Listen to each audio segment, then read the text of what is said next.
last minutes of the show. Mick Williams, Starline with you. Don't call now. We won't be here. I think it's time, Sparky, for the roundtable. Now preempt your fiddling music for the roundtable. Camelot. Camelot. It's only a model. Shh. We're knights of the round table. We dance where we're able. We do routines to call the scenes with footwork impeccable. We dine well here in Camelot. We eat ham and jam and Spamalot.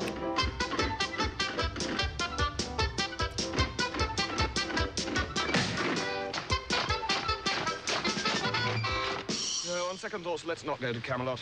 It is a silly place. Right. Before I get into things, I want to give a shout out to a good friend of ours, although we do have our differences. Former Mayor of Dallas, Ron Kirk. You and I, if you've been with us a long time, you know that Kirk and I, we've had our ends and odds about taxing the internet, and was there for the ACES conference, which he helped chair and everything, and we got into our little 800-pound gorilla, and you're going to tax me for an ambulance, I'm going to fax you a pothole and everything. Well, Ron's now working for the Obama administration. I think he's the Secretary of Trade or something. He got that job there. Doing very well, by the way. And, of course, he lives back here with Patrice and the kids. And some reason he was here last couple of days. He was going through Grand Prairie, and some lumber or something, from my understanding, fell off the truck and went through his windshield while he was going down I-20. And an amazing story, not so much that he survived this, but it might have been metal, I think it was. But anyway, it came in through the windshield, and if it had gone 2 inches one way, they would have had to amputate his arm. And if it had gone 2 inches the other way, it would have hit his heart and he would have been dead. And boy, he's probably thanking his lucky stars that he walked away from it. Probably scooping his pants, but nonetheless, Right. I would if it were me. And so I know he's recuperating at home. And Ron, we love you. Get well soon, despite us not agreeing. He's really a good guy. He's a really good guy. He's a great guy. But anyway, speaking of Dallas, backup is a beautiful thing.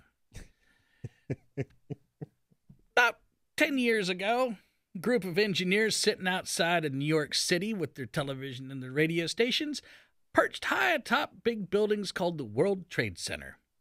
And they went to the bosses and the powers that be that held the big wads of cash, i.e. the cheese makers, or actually the keepers of the cheese, they were the cheese makers, and said, dude, we need some money so we can go over to New Jersey and build some redundant systems in case something went down. Well, what do you mean, in case something goes down? Well, it might be weather or something or whatever, and if something happens, we can switch the transmitters on over here on the other side of the river and still be able to broadcast. And, of course, the keepers of the cheese said, what could possibly happen? Nothing will ever happen. Those things are way the heck up there.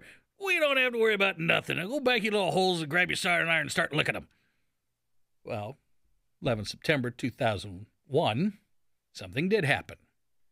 Both towers went down, along with AT&T and WCBS and WNBC, and a few other choice transmitters went right down. So, redundancy would have been a beautiful thing. Took them a while to get them back up, but they have learned their lesson. Take the place of the city of Dallas's computer room, who went to the commissioners. Mind you, they've had nothing but problems with computerizing these systems. This thing has been snake bit from the get-go. It's letting prisoners out, keeping people in that shouldn't be in. They're having a field day. A pipe breaks in the basement where the computers are located. We should be backing up data. So they went, we need money for tapes and backup machines and everything. We need to be backing up data. The cheesemakers, i.e. the commissioners of the Dallas county, went, we don't need to spend money on that. No, we ain't got that in the budget. You need to be taking care of that. And why don't you go have some cheese? And that's down in the basement. What could happen? Yeah, what could happen? It's in the basement. Nobody's going to go down there. What a sign on the door says, beware the leopard. And go eat some cheese. Well, turns out a pipe, a water main of all things, bursts and has flooded the entire basement of computers that run everything for the county. Sheriff Lupe Valdez says that things are so bad, it's now taking them 13 hours to process paperwork just to admit one person into the jail. And finally, they got the water pumped out. They got the computers back on. They're probably digging out gravel and God knows what all out of them. And once again, the engineers are vindicated. So when someone comes to you and says, I think we need to have some redundancy in this system, and you, cheesemaker, are laughing, guess what? You ain't going to have much cheese sooner or later, because it's going to cost you more in cheese to fix the problem after the damage is done than to slice off a little bit of cheese to keep that from happening in the first place. You know what? You never hear anything about somebody going, well, the pipe broke, the building fell.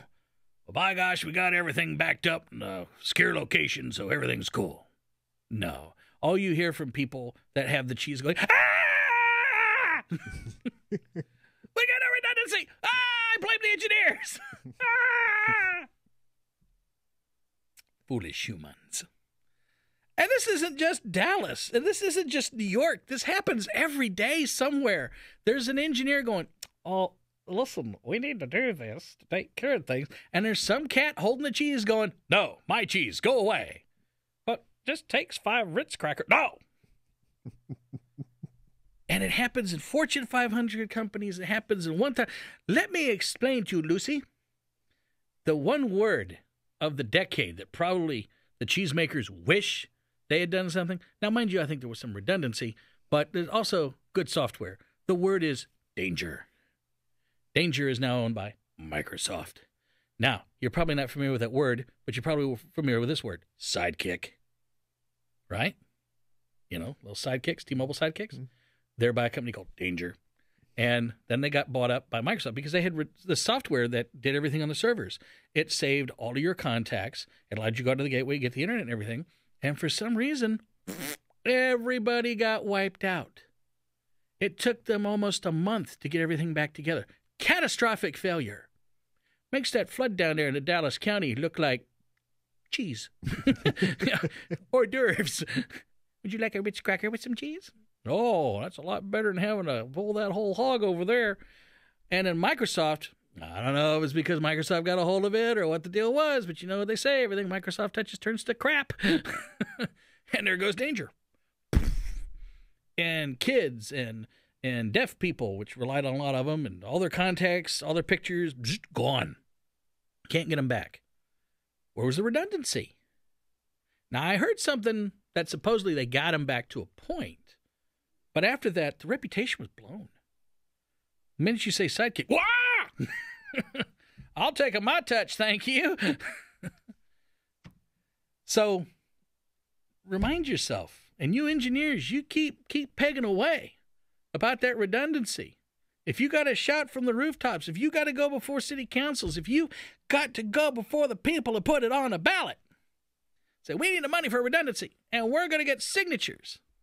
Do you want the pedophiles running out of the jails because nobody knows? Do you want the pedophiles running out of the jails and running back in and nobody still knows? Do you want to keep the congressmen in the jails? Hey, wait. Hey, the switch could go either way. I was going to say, yeah. All it takes is a bzz, and a little bit of magnetometer, and out you go. So redundancy is a beautiful thing. It saves millions of dollars. It saves you having to stand looking stupid in front of a camera. And most of all, it helps keep the wheels greased in the event of an emergency. And it's one way to bite you in the butt of a lesson to learn. So anyway, we'll be back next week. We're going to talk about the 1-year anniversary of North America going DTV and see what it's like now in the landscape. Take your calls, various things, and space update and everything else. Until then, in the words of the great immortal Orson Welles, I remain as always. We remain as always. Oh, beatingly yours. Good night.